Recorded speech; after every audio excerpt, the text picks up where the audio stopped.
The following excerpts were all taken from an out-deleted post on an archived wildlife forum, titled, "Has anyone ever seen a deer do this?" Please note, listener discretion is advised. 11/19/2009. This is completely random, and I'm not sure if this is the right place for my question, but here goes. I was driving home from my girlfriend's house the other night. We hang out like every day, always with either one of us driving to the other's house and spending the entire day there, usually until after 10 or 11 p.m. Anyways, when I was driving back, I'd say it was 11:15, but maybe later, I was going past a big field, and I noticed a deer. We live in rural West Virginia, so we see deer like all the time, and it takes a miracle not to hit one every fall/winter season. I always pay attention to the deer when I spot them, to make sure they're not going to run out in front of me. But this deer caught my attention before I was even that close to him, because he was moving his head back and forth really fast. I noticed the motion of his eyes in my headlights, and he was standing maybe 15 feet from the road on my driver's side. Now, it wasn't a normal head bucking or something like that. I know next to nothing about deer, despite the area I live in. But I've seen them dip their head and stuff when you get close to them. This wasn't that. I'll try to describe the motion as best as I can. He was literally rocking his head from side to side, almost as if you could picture someone listening to music and bebopping their head from shoulder to shoulder. Except this was way more dramatic. It was absurdly fast. He was rapidly forcing his head from side to side. Each time, he would go all the way past a 90-degree head tilt, almost like trying to force his head entirely upside down. I can describe this in such detail because it surprised me so much that I slowed down as I passed him to look. I noticed that the speed didn't seem to change at all, and he didn't stop doing the head rocking whatsoever. It was continuously going back and forth, almost as fast as an excited dog wagging its tail. It looked violent and like painful. When I went right past, I tried to look at the deer's face. He wasn't looking at me or my car in the way that they normally would stare. Deer in headlights look. He was looking sideways. His eyes were wide, I guess. I've really never spent time examining the appearance of a deer's facial features. Anyways, I guess I'm asking if this is normal for deer to do. Maybe it was just because it was so late at night and dark on the road, but I found it really unsettling. Truthfully, it creeped me out, and I couldn't stop thinking about it. Which is why I'm writing this today. I couldn't find anything like it on Google. I need to ask somebody if this is just a really weird behavior that they do.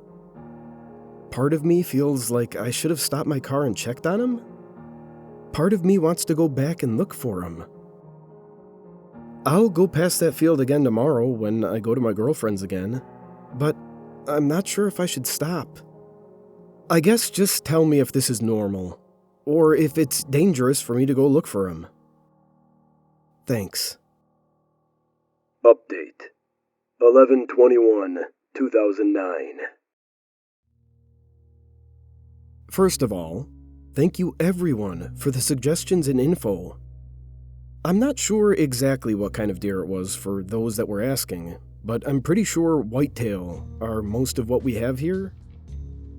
So, against a lot of your suggestions that it could be rabid or something, I decided to just quickly stop at the field on my way over yesterday, right around the spot where I'm pretty sure that I saw it. I did find some blood and fur. Don't worry, I did not touch the blood. But there was enough blood that I could see it in pretty much a trail that went towards the woods on the other side of the field. My girlfriend would kill me if I was late, so I had to head to her house before lunch.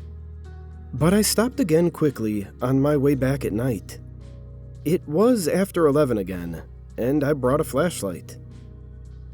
I followed the blood trail to the edge of the woods. I was really surprised by the amount of blood. I was actually wondering if maybe he got hit by a car and survived, or if he was rabid and attacked something else. Long story short, I was too scared to go into the woods at night, despite how much of a wilderness adventurer I was feeling like.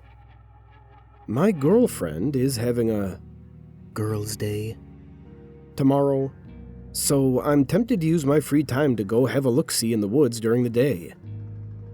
Then again, I might just sleep. Your wildlife investigator, James. Update 11/22/2009. Alright, y'all. I was lazy, and I did not go back to the woods. However, many of you are now invested in this adventure, which has made me also more invested. I have named the deer Charlie, and I am determined to find out what happened to him. Also, I am 20 years old. You all have been asking because you are so interested in my story. One of you said, quote, "You want to know how old I am, so you know how tragic it would be if I died in the woods." So, thanks for that. I'm going on Tuesday afternoon. I've got off work and the missus does not. Per your recommendations, I am taking bug spray, boots, a hiking stick, and granola bars. Though I dare say this seems a bit dramatic. Onward for Charlie. James. Update 11/24/2009. Charlie is dead. When I wrote the last post, I was excited and interested. Now, I am just sad. I guess with the blood and all, I should have assumed that Charlie didn't make it. But I can confirm that now. At least, I'm assuming it was Charlie based on the blood trail. Warning: gruesome content. The worst part is that Charlie was eviscerated. Well, he was still in one piece. Technically, his neck and head were bent backwards over his body. His neck ripped open and revealing a ton of blood and skin and fur and his spine and bones. I'm no genius. But what I think is most weird is that if he received an injury to his neck like this by a car, how on earth could he have walked all the way to this place in the woods? The woods he went into were at least 50 yards from where he was standing that I found the start of the blood trail. And I walked another 5 minutes into the woods to find his body.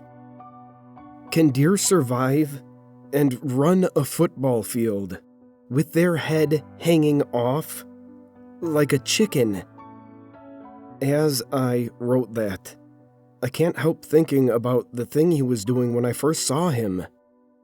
The head rocking and tilting.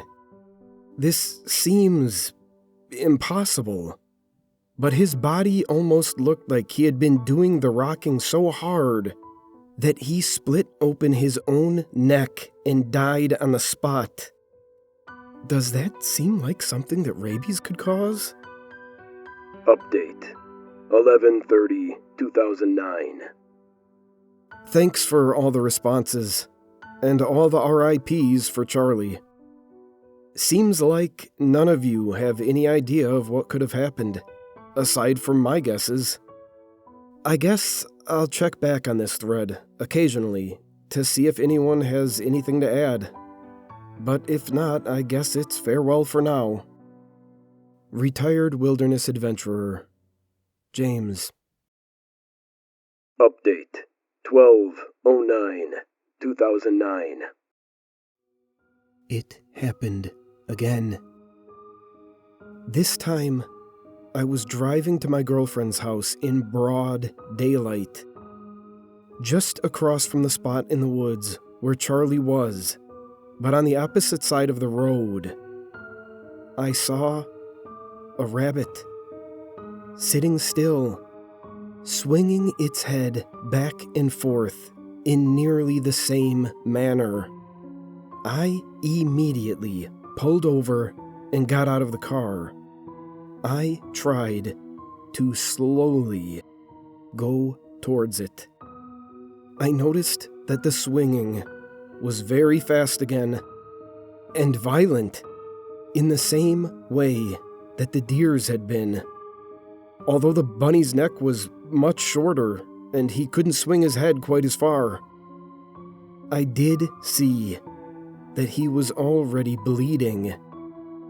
I noticed it on his right side, just between his shoulder and neck. I got within about 3 feet of him before he took off, across the road, onto the field, and into the woods, in the exact spot where I knew Charles' blood trail had led in. I'm writing this from her house. I'm too anxious to wait. I'm going to go back in after the rabbit tonight, on my way home. Update 12/10/2009. After this, I'm not sure whether this thread is the right place for this adventure at all. I pulled over in the same spot as before. I checked the time. It was 11:11 p.m. Last night, when I left my car, I took my flashlight and headed back into the woods, in the same slightly stomped-out trail from my previous visit. Charlie's dried blood was still there. After a few minutes' jog, Charlie's body was still in the same spot. I looked around the area. It was nothing but dense woods, so I decided to continue walking in the same direction Charlie had been going. I walked into the woods for another 10 minutes or so, and was about to give up, when I saw movement above me. I shined my light up, and there was a robin sitting on a branch. It was looking directly in the direction I was walking, not at me, and it was swinging its head furiously back and forth in the same way. The movement looked even more violent in a bird. It was sudden, rapid flutters of its tiny head from left to right and back again. I had to stand on my toes and wiggle my flashlight less than a foot below the bird to get it to fly away. It darted straight through the woods, in the direction it was facing and I had been walking, and I charged after it. I'm not sure how long I ran for, but I kept my light ahead and was able to get glimpses of the bird and keep up with it. Eventually, it took me down a very steep hill, where I fell and slid sideways into a small clearing. It was the absolute strangest thing I had ever seen in my life. The first thing I noticed was that there were animals all around me. They were all dead, and all in the same way as Charlie. There must have been dozens. Birds, squirrels, chipmunks, rabbits, skunks, possums, and even what looked like a mangy stray cat. All of them were lying in or around the clearing, with their heads snapped back towards their bodies, and the insides of their necks on display. As I shined my light around, I noticed the second thing. The horrible smell. I had smelled dead animals before, but never so many. And it was completely unbearable. I pulled my hood up and zipped my winter jacket tight all the way over my nose. I was freaking out. I could hear my heart beating, and I felt like I was hyperventilating. I vomited. I stumbled forward just a bit and noticed how the dead animals on the ground increasingly piled up, moving toward a single direction. As I stepped that way, I shone my light ahead, a few yards away. I noticed it. There was an outcropping of rock between two trees. Underneath the outcrop was a round opening. When I shined my light into it, it did not reveal an end, but only the sides of rock. It must have been a pretty deep little cave. On either side of it, I noticed more animal bodies, until my light came across something bright blue. I walked over and saw that it was a bag. One of those little cinch sacks, like you get from going to a summer camp or on a college tour.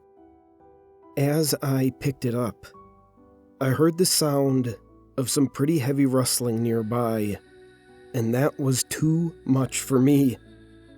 I took off, with the bag and flashlight, up the steep bank as fast as I could. On my way out, I saw dead deer, and I think even some dead coyotes that I had not observed on the run in. It took me a while, but my adrenaline was pumping, and I eventually burst out of the woods right onto the road. I had come out about a half-mile up the road from where I parked my car by the field. I jogged back to my car and did not see or hear anything else. When I got back home and felt somewhat safe inside, I opened up the bag. There were writing utensils, some bookmarks, and a gray water bottle. Mainly, there was a little sketchbook. I flipped through it, and there were mostly some random drawings. Not very good, but good enough that I could tell the person liked drawing in their spare time. It was normal stuff. Characters and scenery and such, until I got to the last non-blank page. There was a very strange drawing that I will do my best to describe. It was a large, somewhat human-looking shape.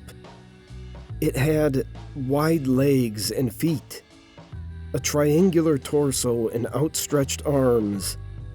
There were only 3 finger shapes on the hand, and they looked long, like full carrots, and drooped straight down from the ends of the arms. The figure had what almost looked like wings, except that they came out of its back, almost at the bottom, right above the legs, and dropped straight down as low as its ankles. Finally, in place of its head, there was a humongous, hollow circle, 3 times larger than you'd expect the head to have been based on the body proportions. The outside edges of the entire circle was littered with a bunch of smaller circles and dots. It looked utterly bizarre. Aside from the difference in style, it was drawn in much poorer quality than the rest of the pictures in the book.